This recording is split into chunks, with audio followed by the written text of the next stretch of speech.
నమస్కారం SDV news కి స్వాగతం. నేను స్వప్న. ముందుగా హెడ్లైన్స్ చూద్దాం. మేము సిద్ధం మా బూత్ సిద్ధం పేరుతో కీలక సమావేశాన్ని నిర్వహించిన సీఎం జగన్. పాల్గొన్న ఎమ్మెల్యేలు, నియోజకవర్గాల ఇన్ఛార్జీలు, పార్టీ జిల్లా అధ్యక్షులు, ప్రాంతీయ సమన్వయకర్తలు 175 నియోజకవర్గాల్లో గెలిపే లక్ష్యంగా పార్టీ శ్రేణులు పనిచేయాలని పిలుపునిచ్చిన సీఎం. 39వ డివిజన్లో ఇంటింటికి రాబోయే మన జనసేన టీడీపీ ప్రభుత్వం కార్యక్రమంలో పాల్గొన్న జనసేన నేత పోతిన మహేష్. తాడేపల్లిగూడెంలో జరిగే బహిరంగ సభను విజయవంతం చేయాలని పిలుపు. 31వ డివిజన్లో గడప గడపకు మన ప్రభుత్వం కార్యక్రమంలో పాల్గొన్న ఎమ్మెల్యే వెల్లంపల్లి శ్రీనివాస్. స్థానిక సమస్యలను ఎమ్మెల్యే వెల్లంపల్లికి వివరించిన ప్రజలు. నియోజకవర్గ అభివృద్ధి వైసీపీ ప్రభుత్వ లక్ష్యమని వెల్లడి. కేశినేని ఫౌండేషన్ ఆధ్వర్యంలో మహిళలకు కుట్టు మిషన్లు పంపిణీ చేసిన కేశినేని చిన్ని. వచ్చే ఎన్నికల్లో అవినీతి అరాచక ప్రభుత్వాన్ని సాగనంపేందుకు ప్రజలు సిద్ధంగా ఉండాలని సూచించిన చిన్ని.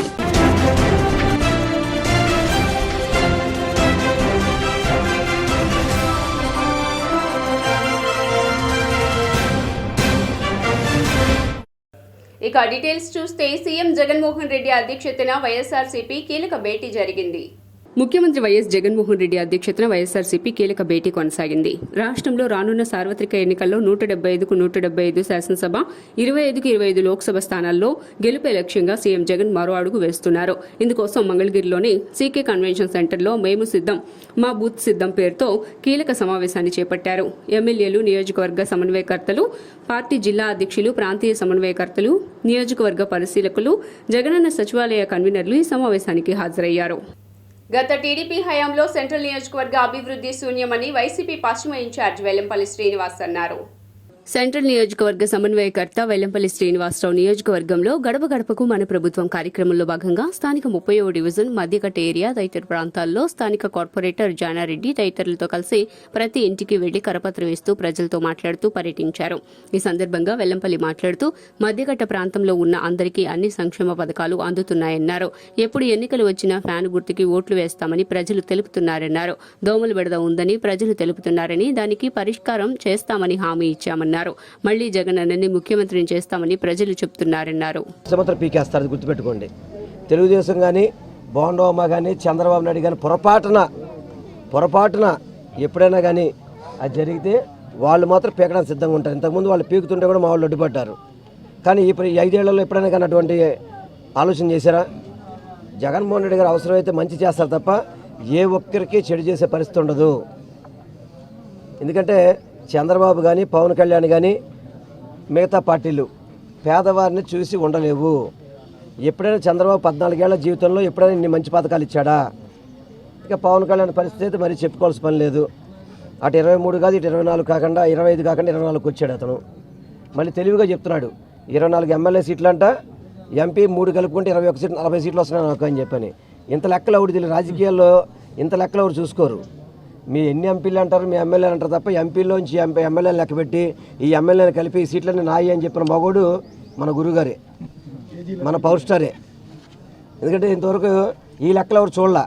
దాదాపు ఈ దేశ చరిత్ర ఎన్నికల్లో ఎమ్మెల్యేలను కూడా, ఎంపీలను కూడా అందులో ఎమ్మెల్యేలు లెక్కబెట్టి ఈ ఎమ్మెల్యేలు కలిపి ఇంకా నయ్యో రేపు ఉదయం అవుతుంది.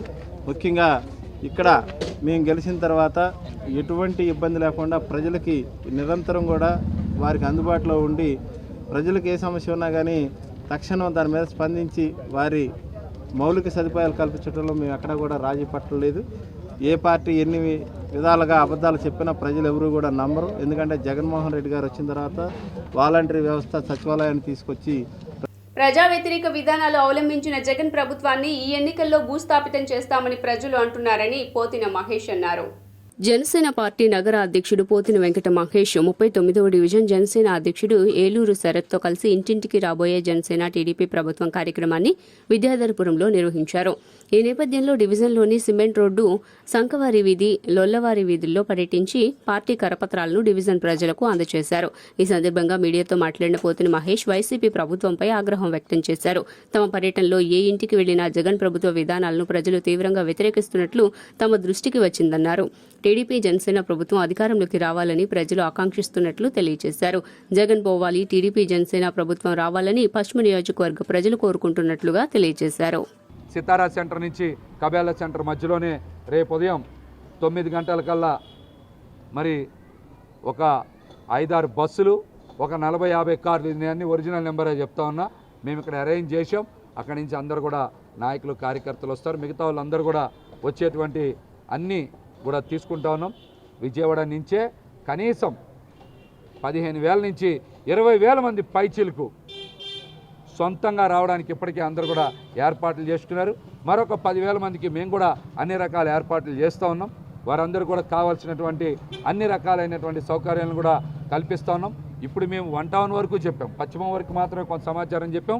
మిగతా పూర్తి సమాచారాన్ని సాయంత్రం కూడా వెల్లడిస్తాం. ఒక్క విజయవాడ నగరం నుంచే కనీసం 20-25,000 మంది రేపటి సభకి హాజరవుతారని కూడా తెలియజేస్తాం. మన పార్టీ 39వ డివిజన్ ప్రెసిడెంట్. మరి ఇవాళ ఇంటింటికి రాబోయే జనసేన ప్రభుత్వం కార్యక్రమాన్ని సిమెంట్ రోడ్, లొల్లావారి వీధి, సంకావారి వీధి, అలాగే అరవిందవారి వీధిలో ప్రచారం చేయడం జరిగింది. ఏ ఇంటికి వెళ్ళినా మాకు ఈ ప్రభుత్వం వద్దు, సైకిల్ గ్లాసే ముద్దు అని ప్రతి ఒక్కళ్ళు చెప్తున్నారు. ఉన్న ఓట్లు తీయడం, లేని ఓట్లు పెట్టడం, దొంగ ఓట్లు యాడ్ చేస్తున్నారండి. దాన్ని మీరు ఎలా అరికట్టిస్తారు? మీరు ఈ ప్రభుత్వంలో వచ్చే తూర్పులో వైసీపీ జెండా ఎగరటం ఖాయమని దేవినేని అవినాష్ ధీమా వ్యక్తం చేశారు. తూర్పు నియోజకవర్గ పరిధిలోని 22వ division Swargapuri area malaria hospital ప్రాంతంలో అవినాష్ గడప గడపకి వెళ్లి ఈ 4.5 జగనన్న ప్రభుత్వంలో చేపట్టిన సంక్షేమ అభివృద్ధి కార్యక్రమాల గురించి వివరించారు. మీ అవినాష్ అన్న హామీ పేరుతో ముద్రించిన మేనిఫెస్టో కరపత్రాలు అందించి ఇచ్చిన మాట ప్రకారం 2024 వైఎస్సార్సీపీ ప్రభుత్వం అధికారంలోకి వచ్చిన వెంటనే ఈ హామీలన్నీ నెరవేరుస్తామని భరోసా ఇచ్చారు. ఈ సందర్భంగా అవినాష్ మాట్లాడుతూ వైసీపీ ప్రభుత్వం అధికారంలోకి వచ్చిన తర్వాత ఈ డివిజన్లో కోట్ల రూపాయలు వెచ్చించి అభివృద్ధి కార్యక్రమాలు పూర్తి చేస్తామన్నారు. రాజకీయాల్లో సీనియర్ అని చెప్పుకుంటున్న ఎమ్మెల్యే గద్దె రామ్మోహన్ అధికారంలో ఉన్నప్పుడు నియోజకవర్గంలో ఏం అభివృద్ధి చేశారో చెప్పగలరా అని ప్రశ్నించారు. విచారాలు గారు ఏ విధంగా ఉన్నాయంటే, ఈరోజు రాజకీయాలు అన్నాక రాజకీయ పార్టీలు అనే విధంగా ఉన్నప్పుడు సహజంగా పార్టీల మధ్య లేకపోతే ఆ పార్టీ వాళ్ళు ఈ పార్టీ వాళ్ళు చిన్న చిన్న గొడవలు కానివ్వండి, చిన్న చిన్న సంఘటనలు కానివ్వండి, అది ఈ దేశంలోనే ఎక్కడైనా జరిగే ఇది. దాన్ని ఏదో భూతత్వంలాగా, ఎందుకంటే వాళ్ళు చెప్పుకోవడానికి ఏం లేదు. ప్రతి పని, ప్రతి అభివృద్ధి కార్యక్రమం, ప్రజానికానికి కావాల్సిన సంక్షేమ కార్యక్రమం అన్నీ కూడా ఇచ్చేసాం, కానీ చేసాం కాబట్టే ఈరోజు ఎక్కడో పట్టా వీధి లేకపోతే ఇంకెవరో మాజీ కార్పొరేటర్ది కావాలని చెప్పని ఏదో ఈ రాష్ట్రంలో ఉమ్మడి ఆంధ్రప్రదేశ్ కానివ్వండి, లేకపోతే విడిపోయిన ఆంధ్రప్రదేశ్ తర్వాత కానివ్వండి, విద్యకు ఎక్కువ అంటే ఇంపార్టెన్స్ కానివ్వండి, ప్రాధాన్యత కానీ ఇచ్చిన నాయకులు ఎవరు ఉన్నారంటే రాజశేఖర రెడ్డి గారి తర్వాత జగన్మోహన్ రెడ్డి గారు. ఈరోజు అమ్మఒడి, విద్యా దీవెన, పిల్లలకి మంచి స్కూల్ వాతావరణం, మంచి చదువు, ట్యాబులు, పుస్తకాలు, బ్యాగులు, ఇవన్నీ ఎందుకు ఇస్తున్నారు? పిల్లలు బాగా చదువుకోవాలనే కదా.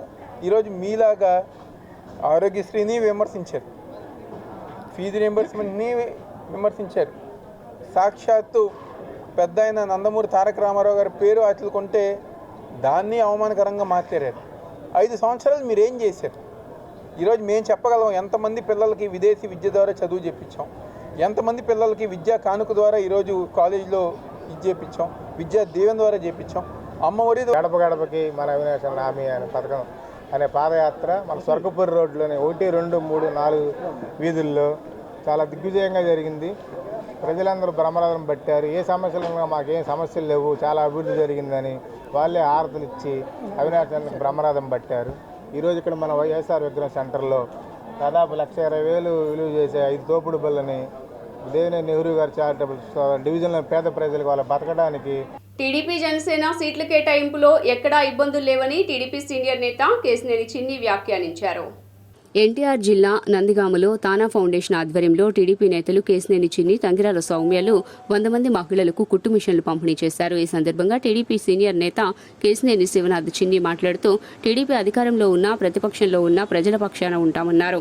తంగిరాల సౌమ్య నీతికి నిజాయితీకి కట్టుబడే వ్యక్తురాలిగా ప్రజలకు ఎప్పుడూ అందుబాటులో ఉంటారన్నారు. వైసీపీ అధికారంలోకి వచ్చాక రాష్ట్రం అంధకారంలోకి వెళ్లిందని విభజన హామీల సాధన విద్యార్థి జేఏసీ నేతలు విమర్శించారు.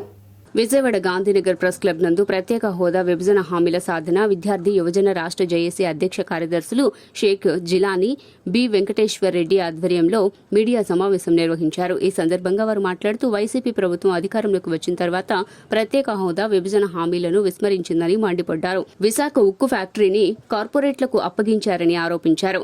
కేజీ బేసిన్ పెట్రోలియం ఉత్పత్తులపై ఏపీ వాటా అంశాలపై రాష్ట్ర ప్రభుత్వం నిర్లక్ష్య వైఖరిని ఖండించారు. దీనికి సంబంధించిన గోడపత్రికను ఆవిష్కరించారు.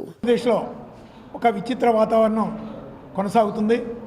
ఇక్కడ ఢిల్లీలో వాళ్ళ యొక్క స్వప్రయోజనాల కోసం మంత్రాలు జరుపుకుంటున్నారు. ఇక్కడ ఆంధ్రప్రదేశ్లో ఒకళ్ళనొకళ్ళు దుమ్మెత్తి పోసుకుంటున్నారు. ఈ రాజకీయాలతో ఆంధ్రప్రదేశ్ భవిష్యత్తుని వాళ్ళ స్వప్రయోజనాల కోసం సాగిస్తున్నారు.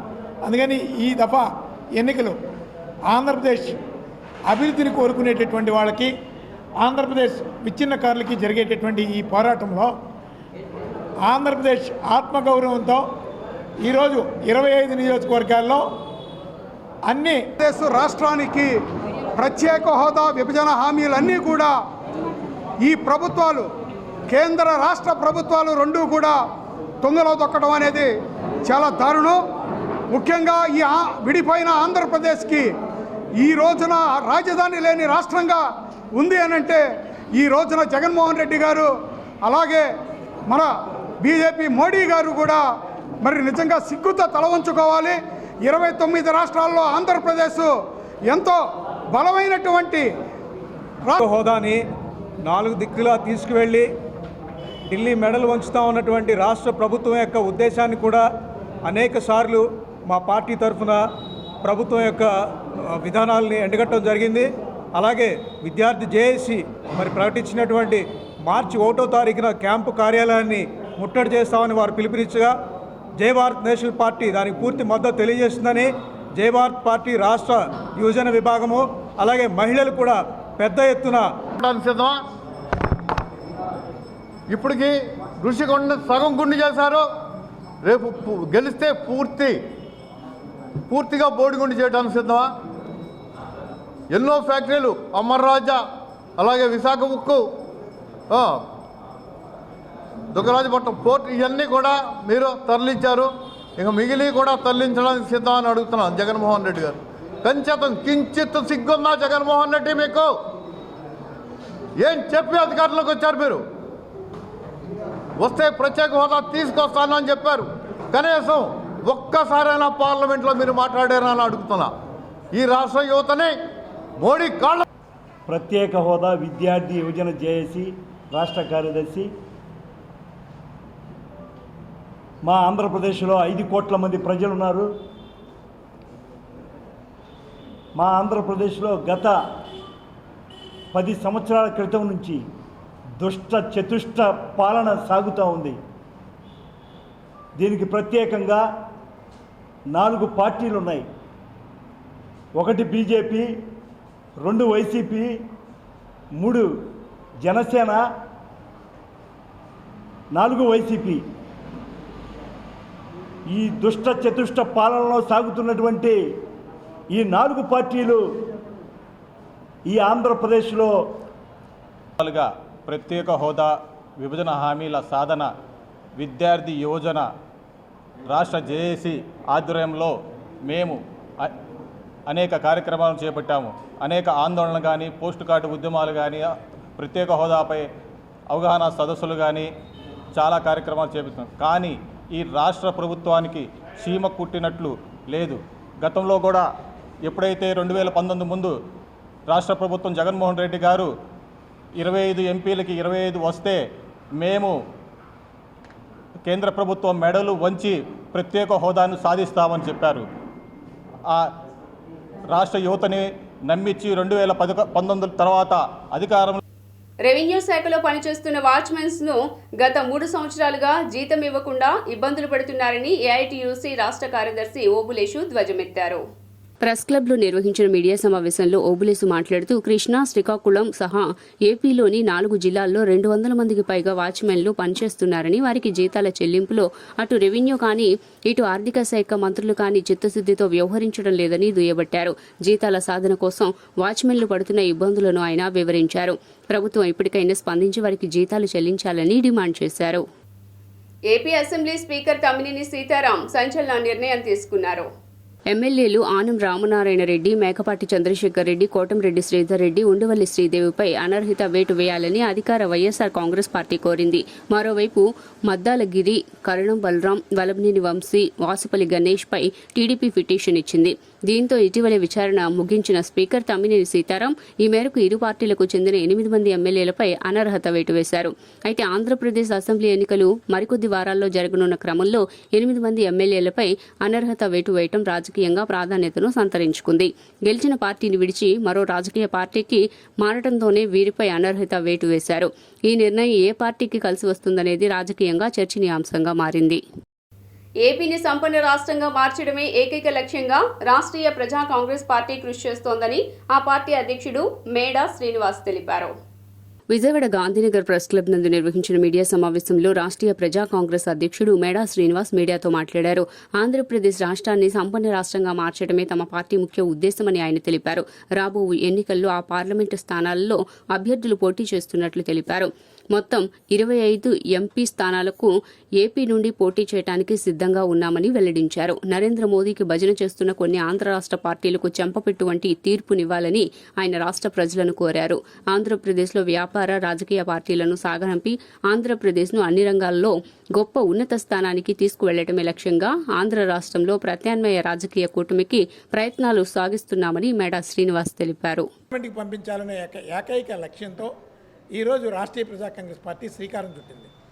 ఈ రాష్ట్రానికి జరుగుతున్నటువంటి అన్యాయం, అలాగే ప్రత్యేక హోదా విభజన హామీలు, అలాగే కేజీపీఎస్ని మన రాష్ట్రం నుంచి సుమారు 33 లక్షల కోట్ల రూపాయలు అపార ఖనిజ సంపదల్ని, నిధుల్ని దోచుకుపోయేటటువంటి ప్రయత్నాలు ఈరోజు కేంద్ర ప్రభుత్వం ఆంధ్రప్రదేశ్ నుంచి యథేచ్ఛగా ప్రణాళికలు రచిస్తుంది. ఇక్కడ ప్రధాన రాజకీయ పక్షాలైనటువంటి తెలుగుదేశం కానీ, అలాగే వైఎస్ఆర్ కాంగ్రెస్ పార్టీ కానీ ఈ ఒక్కళ్ళు నోరు మెదపరు. ఎందుకంటే నరేంద్ర మోడీ అంటే భయం. వీళ్ళ కేసుల నుంచి వీళ్ళు కాపాడుకోవడం ప్రధాన లక్ష్యం. ఈ ఆంధ్రప్రదేశ్ భవిష్యత్తును తాకట్టు పెడుతున్నారు. అందుకని మూడో ప్రత్యామ్నాయంగా రాష్ట్రీయ ప్రజా కాంగ్రెస్ పార్టీ, అలాగే ఆంధ్ర రాష్ట్ర ప్రజా సమితి ఆధ్వర్యంలో ఒక మూడో ప్రత్యామ్నాయ కూటమిని మేము సిద్ధం చేస్తున్నాం. ఖచ్చితంగా ఆంధ్రప్రదేశ్కి రాష్ట్రీయ ప్రజా కాంగ్రెస్, ఆంధ్ర రాష్ట్ర ప్రజా సమితి ఆలోచన విధానాలే. ఆంధ్ర యునైటెడ్ ఫ్రంట్ అనే అనేక రాజకీయ పక్షాల కూటమి, అనేక ఉద్యమ సంఘాల కూటమితో ఒక ఫ్రంట్ అయితే ఏర్పాటు చేశాం. ఖచ్చితంగా ఇప్పటికే మా వాళ్ళంతా కూడా అన్ని నియోజకవర్గాల్లో ప్రచారం అయితే మొదలుపెట్టున్నారు. సెంటిమెంట్గా ఈరోజు ఏంటంటే మా వాళ్ళ ఒత్తిడి వల్ల తొలి విడతగా ఈ 5 మంది అభ్యర్థులను ప్రకటిస్తున్నాం. ఖచ్చితంగా 25 పార్లమెంటు స్థానాలకి, 175 అసెంబ్లీ స్థానాలకి అభ్యర్థులు అయితే ఆంధ్రాలో ఉంటున్నారు. అదేవిధంగా ఈరోజు కాంగ్రెస్ పార్టీ కూడా చాలా ఇబ్బందికరమైన పరిస్థితి చేసింది ప్రత్యేక హోదా విషయంలో. ఈరోజు ఏదో మాట్లాడుతున్నారు. అందువల్లనే రాష్ట్రీయ కాంగ్రెస్ పార్టీ ఖచ్చితంగా తెలంగాణలో 17 పార్లమెంట్ నియోజకవర్గాల్లో అభ్యర్థులను పెట్టబోతున్నాం. ఇది ఒక 4-5 రోజుల లోపలనే. నేను గత 33 ఏళ్ళుగా హైదరాబాద్లో ఉన్నాం. తెలంగాణ ఉద్యమం ప్రారంభమైన దగ్గర నుంచి ఆంధ్రప్రదేశ్ నుంచి ఎలాంటి ఒత్తిడి లేకపోవడం వల్ల ఏకపక్షంగానే తెలంగాణ విడదీయడం జరిగింది.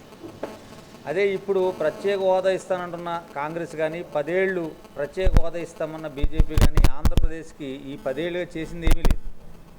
ఈవేళ రాష్ట్ర ప్రభుత్వాల్లో గత పాలన చేసిన చంద్రబాబు నాయుడు గారు కానీ, ఇప్పుడున్న జగన్మోహన్ రెడ్డి గారు కానీ ఈయన మడమ తిప్పాడు, ఆయన నోరు జారాడు, ప్యాకేజీకి లొంగిపోయాడు. ఇక్కడి నుంచి పంపించబడుతున్న 25 మంది పార్లమెంటు సభ్యులు కూడా అక్కడ నోరు విప్పట్లేదు. కేవలం కేంద్ర ప్రభుత్వాలు పెట్టే బిల్లులకి చేతులెత్తడానికి. ముత్యాలంపాడు మారుతి గ్యాస్ కంపెనీలో విష్ణు సహస్రనామ పారాయణం నిర్వహించారు. ముత్యాలంపాడు మారుతి గ్యాస్ కంపెనీలో శ్రీ విష్ణు సహస్రనామ పారాయణ మండలి వారిచే 3 పర్యాయములు శ్రీ విష్ణు సహస్రనామ పారాయణ కార్యక్రమం భక్తి శ్రద్ధలతో నిర్వహించారు. ఈ కార్యక్రమంలో భక్తులు పెద్ద ఎత్తున పాల్గొన్నారు. వెంకటేశాయ. ఈరోజు 27/2/2024 సంవత్సరము మన మారుతి గ్యాస్ కంపెనీ 1987 ఫిబ్రవరి 27వ తారీఖు నాడు పెట్టామండి. ఇవాళకి మొత్తం 37 సంవత్సరాలు పూర్తయి 38వ సంవత్సరంలో ఒక అడుగుతున్నటువంటి సందర్భంలో విష్ణు సహస్రనామ పారాయణం ఒక 5-6 సార్లు, లక్ష్మీ సహస్రనామ పారాయణం ఒక 4 సార్లు, హనుమాన్ చాలీసా, ఇతర భక్తి కార్యక్రమాలతో జరుపుతూ మా సత్యశ్రీహరి గారి బ్యాచ్ మొత్తం కూడా వచ్చి మా ఎంతో ప్రేమతో ఉండేసేసి ఈ కార్యక్రమాన్ని దిగ్విజయంగా జరిపించారు.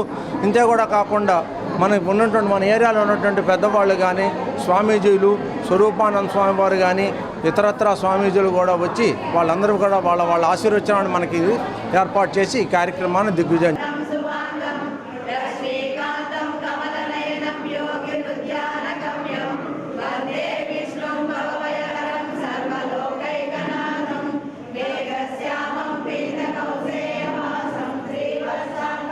భారత్ బలహీనంగా లేదని, దేశానికి శక్తివంతమైన దేశంగా మారిందని రక్షణ మంత్రి రాజ్నాథ్ సింగ్ అన్నారు. Network global summit what India thinks today కాంక్లేవ్లో 3వ రోజున జరిగిన పవర్ కాన్ఫరెన్స్లో రక్షణ మంత్రి రాజ్నాథ్ సింగ్ మాట్లాడారు. యుద్ధంతో అతలాకుతలమైన ప్రపంచంలో ఏ దేశమైనా శాంతిని నెలకొల్పగలిగిందంటే అది భారత్ మాత్రమేనని రాజ్నాథ్ సింగ్ అన్నారు. రష్యా ఉక్రెయిన్ యుద్ధానికి సంబంధించిన ప్రధాని మోదీ తీసుకున్న చొరవను ప్రపంచం చూసి ఆమోదించిందని రాజ్నాథ్ సింగ్ అన్నారు. చాలా దేశాల్లో భారత్ పాత్ర ముఖ్యమైందని అన్నారు. పాకిస్తాన్తో శాంతి సుస్థిరం ఉండేలా ప్రయత్నిస్తున్నామని, అయితే ప్రస్తుత పరిస్థితికి అక్కడ ప్రజలను నిందించబోమని తెలిపారు. అయితే అక్కడ పాలకులు ఎలాంటి వ్యూహాలు పన్నినా పరిస్థితి మరింత దిగజారుతుందని రక్షణ మంత్రి అన్నారు. बातों को इंटरनेशनल कम्युनिटी सीरियसली सुनती नहीं थी, लेकिन आज इंटरनेशनल फोरम पर भारत कुछ बोलता है तो सारी दुनिया कान खोलकर सुनती है भारत बोल क्या रहा है। यह भारत की हैसियत सारी दुनिया में बनी है। बहनों भाइयों, भारत अब कमजोर भारत नहीं है, भारत अब दुनिया का एक ताकतवर देश बन गया है। भारत को यदि कोई आंख दिखाएगा तो आंख दिखाने वाले को हम जवाब देना भी जानते हैं। यह हैसियत अब भारत की बन गई है। వార్తలు ముగించే ముందు హెడ్లైన్స్ మరోసారి. మేము సిద్ధం మా బూత్ సిద్ధం పేరుతో కీలక సమావేశాన్ని నిర్వహించిన సీఎం జగన్. పాల్గొన్న ఎమ్మెల్యేలు, నియోజకవర్గాల ఇన్ఛార్జీలు, పార్టీ జిల్లా అధ్యక్షులు, ప్రాంతీయ సమన్వయకర్తలు. 175 నియోజకవర్గాల్లో గెలిపే లక్ష్యంగా పార్టీ శ్రేణులు పనిచేయాలని పిలుపునిచ్చిన సీఎం. 39వ డివిజన్లో ఇంటింటికి రాబోయే మన జనసేన టీడీపీ ప్రభుత్వం కార్యక్రమంలో పాల్గొన్న జనసేన నేత పోతిన మహేష్. తాడేపల్లిగూడెంలో జరిగే బహిరంగ సభను విజయవంతం చేయాలని పిలుపు. 31వ డివిజన్లో గడప గడపకు మన ప్రభుత్వం కార్యక్రమంలో పాల్గొన్న ఎమ్మెల్యే వెల్లంపల్లి శ్రీనివాస్. స్థానిక సమస్యలను ఎమ్మెల్యే వెల్లంపల్లికి వివరించిన ప్రజలు. నియోజకవర్గ అభివృద్ధి వైసీపీ ప్రభుత్వ లక్ష్యమని వెల్లడి. కేశినేని ఫౌండేషన్ ఆధ్వర్యంలో మహిళలకు కుట్టు మిషన్లు పంపిణీ చేసిన కేశినేని చిన్ని. వచ్చే ఎన్నికల్లో అవినీతి అరాచక ప్రభుత్వాన్ని సాగనంపేందుకు ప్రజలు సిద్ధంగా ఉండాలని సూచించిన చిన్ని. ఎస్డీవీ న్యూస్ ఇంతటితో సమాప్తం. తిరిగి వార్తల్లో మళ్ళీ కలుద్దాం. అంతవరకు సెలవు. నమస్కారం.